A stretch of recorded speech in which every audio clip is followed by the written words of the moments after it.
Hello guys, मैं नवीन physics for you में आपका स्वागत करता हूं। आज के इस वीडियो लेक्चर में हम लोग देखने वाले हैं image formation by spherical lens.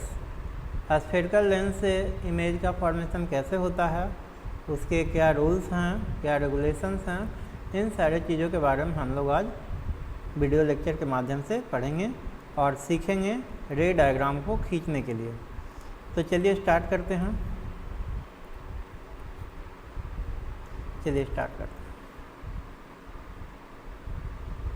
पिछले वीडियो में हम लोग यहाँ तक देख चुके थे रे डायग्राम्स फॉर स्फेरिकल लेंसेस, है ना। तो चलिए देखते हैं, इस पेज को डील करते हैं। इसके बाद आगे रे डायग्राम खींचने के लिए हम लोग सीखेंगे। While drawing a ray diagram for spherical lenses, one needs to know the basic and important set of rules of refraction that state that। कहता कि रे डायग्राम खींचने से पहले आपको उसका नियम कानून यानी रूल्स और रेगुलेशंस जानना बहुत ज़रूरी है।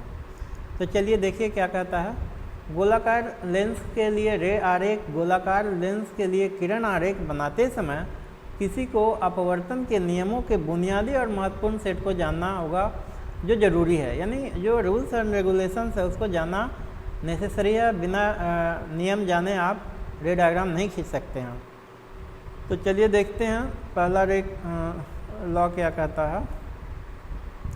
Any incident ray parallel to the principal axis of a convex lens shall refract through the lens and travel on the opposite side of the lens through the focal point.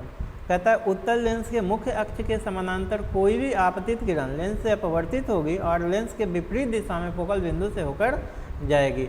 इस तरह से देखिए, यहाँ पे इंसिडेंट करेगा, यहाँ पे incident करने के बाद ये इस तरह से प्रिंसिपल एक्सिस हो गया, यहाँ पे इंसिडेंट करने के बाद इस तरह से यहाँ फोकस से होके जाएगा। चलिए हम फिगर के माध्यम से इसको देखते हैं। देखिए यहाँ फिगर में बहुत अच्छे तरीके से दिखाया गया, इसको समझिएगा। दोनों ही लेंस के केस में ये दिखाया गया है। देखिए ये मेरा कन्वेक्स लेंस है, प्रिंसिपल एक्सिस ये मेरा, ये फोकस पॉइंट है और ये फोकस पॉइंट प्रिंसिपल एक्सिस के पैरेलल कोई रे आ रहा है। ये रे आने के बाद यहाँ से लेंस पे इंसिडेंट करने के बाद यहाँ से रिफ्रैक्ट हो गया, यानी अपवर्तन के बाद देखिए यहाँ से होके जा रहा है फोकस पॉइंट से। तो ये हो गया मेरा कन्वेक्स का केस। और ये देखिए कनकेव लेंस का केस है ना। कनकेव लेंस में क्या हो गया, इसको डाइवर्जेंट लेंस कहते हैं। इसलिए प्रिंसिपल एक्सिस के पैरेलल आने वाला रे आफ्टर रिफ्रैक्शन इस तरह से चला गया। तो चूंकि रिफ्रैक्ट कर गया इसलिए हम इसको क्या करेंगे, डॉटेड लाइन से पीछे खींच देंगे। तो जहाँ पे प्रिंसिपल एक्सिस को कट करेगा वही उसका फोकस पॉइंट होगा। चलिए आगे नेक्स्ट देखते हैं पॉइंट क्या है। एनी इंसिडेंट रे विच travels through the focal point. कहता है कि कोई भी इंसिडेंट रे जो कि फोकस पॉइंट से ट्रेवल यानी फोकस पॉइंट से होके जाता है, तो फोकस पॉइंट से ही होके जा रहा है। तो रिफ्रैक्शन के बाद देखिए ये फोकस पॉइंट से होके आ रहा है, यहाँ से रिफ्रैक्शन के बाद क्या हो गया, प्रिंसिपल एक्सिस के समानांतर चला गया। यानी हम इसको कैसे समझ सकते हैं कि कोई भी रे अगर प्रिंसिपल फोकस पे ही इंसिडेंट करे तो आफ्टर रिफ्रैक्शन प्रधान अक्ष के समानांतर यानी प्रिंसिपल एक्सिस के पैरेलल चला जाएगा। ये एक रूल है, सेकेंड रूल है। तो दोनों ही लेंस के केस में देखेंगे, यहाँ पे देखिए फोकस पॉइंट पे आता हुआ प्रतीत हो रहा था यहाँ पे, तो चूंकि रिफ्रैक्शन हो गया तो रिफ्रैक्शन के बाद देखिए प्रिंसिपल एक्सिस के पैरेलल ये चला गया। देखते हैं next point. Any incident ray in effect shall continue to travel in the same direction that it had when it entered the lens when it passes through the centre of the lens. कहता है प्रभाव में कोई भी घटना किरण उसी दिशा में यात्रा करना जारी रखेगी जिस दिशा में वह लेंस में प्रवेश करती थी जब वह लेंस के केंद्र से गुजरती है ना। जब केंद्र से, यानी केंद्र कहाँ पे होगा इसका, देखिए सेंटर यानी ऑप्टिकल सेंटर जिसको कहते हैं। अगर कोई रे ऑप्टिकल सेंटर यहाँ पे आता है तो इसका किस तरह का रिफ्रैक्शन नहीं होता है, वो सीधे उसी डायरेक्शन में चला जाता है, इसका रिफ्रैक्शन नहीं होता है। देखिए यहाँ पे जाना चाहिए था, और एक मिनट, हाँ देखिए एक बार फिर से आपको दिखा देते हैं। ये मेरा कन्वेक्स लेंस है और ये जो है यहाँ से होके इसको जाना है ना। तो ये मेरा ऑप्टिकल सेंटर है, यहाँ से होके जाने वाला रे का रिफ्रैक्शन नहीं होता है, बस यही इसमें लॉ में कहा गया। नेक्स्ट पॉइंट देखिए, यहाँ देखिए फिगर के माध्यम से दिखाया गया है बहुत अच्छे तरीके से कि किस तरह से ऑप्टिकल सेंटर से जो रे पास करता है उसका डेविएशन नहीं होता, उसका रिफ्रैक्शन नहीं होता है। नेक्स्ट पॉइंट देखते हैं, image formation by concave and convex lenses, यानी कनकेव और कन्वेक्स लेंस के द्वारा इमेज का फॉर्मेशन बहुत सारे हर एक स्थिति के लिए अब हम लोग देखेंगे। तो कन्वेक्स लेंस सबसे पहले देख लेते हैं, है ना। Convex lens, when an object is placed at infinity, जब वस्तु को अनंत पे रखा गया है, the real image is formed at the focus, जब वस्तु को अनंत पे रखा गया है तो रियल इमेज कहाँ बनेगा, फोकस पे बनेगा। The size of the image is much smaller than that of the object, यानी वस्तु के साइज से इमेज का जो साइज होगा बहुत ही छोटा होगा, डिमिनिश्ड होगा, है ना। हिंदी में देखते हैं, उत्तल लेंस जब किसी वस्तु को अनंत पे रखा जाता है तो वास्तविक प्रतिबिंब, देखिए वास्तविक प्रतिबिंब फोकस पर बनता है, प्रतिबिंब का आकार वस्तु के आकार से बहुत ही छोटा होता है, वास्तविक बनता है, रियल बनता है ना, इन्वर्टेड बनता है और ऑब्जेक्ट के साइज से बहुत ही छोटा बनता है। तो चलिए देखते हैं किस तरह से इसका इमेज का फॉर्मेशन है, हम लोग फिगर के माध्यम से इसको देखते हैं। चलिए स्टार्ट करते हैं। हाँ, तो यहाँ पे देखिए इन्फिनाइट से ये रे आ रहा है ना, ये रे इन्फिनाइट से आ रहा है, इन्फिनाइट से रे आने के बाद यहाँ पे रिफ्रैक्ट हो गया, रिफ्रैक्ट हो गया, और रिफ्रैक्ट होने के बाद देखिए जिस पॉइंट पे ये कट किया प्रिंसिपल एक्सिस पे, इस पॉइंट पे कट किया तो यहाँ पे हमारा इमेज बना, रियल बना, स्मॉल साइज बना और इन्वर्टेड बना।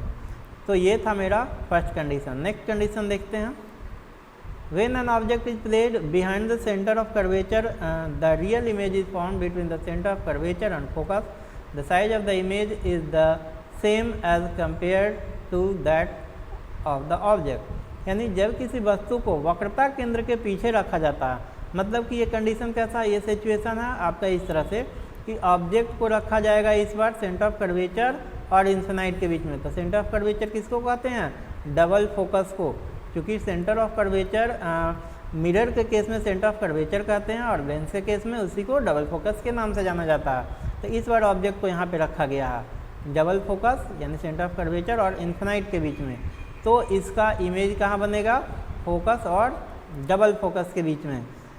The real image is form between the centre of curvature and focus, हाँ तो फोकस या डबल फोकस या सेंटर ऑफ कर्वेचर और फोकस यहाँ पे बनेगा इसके बीच में। चलिए इसको देखते हैं फिगर के माध्यम से।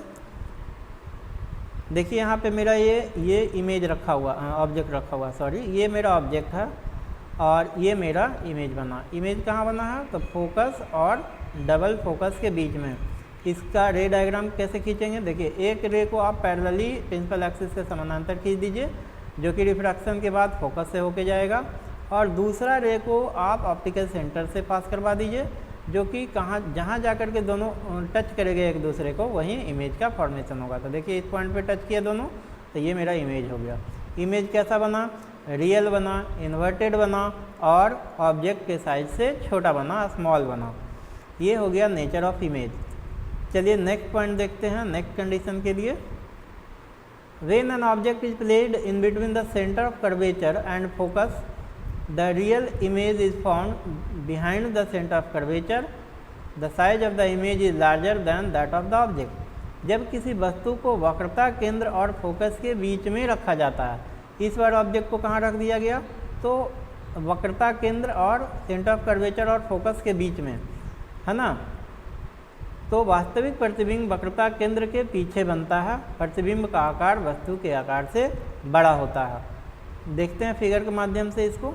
इस बार देखिए ये मेरा सेंटर ऑफ कर्वेचर है और ये मेरा फोकस है। सेंटर ऑफ कर्वेचर और फोकस के बीच में ऑब्जेक्ट को रख दिया गया, ये मेरा ऑब्जेक्ट है।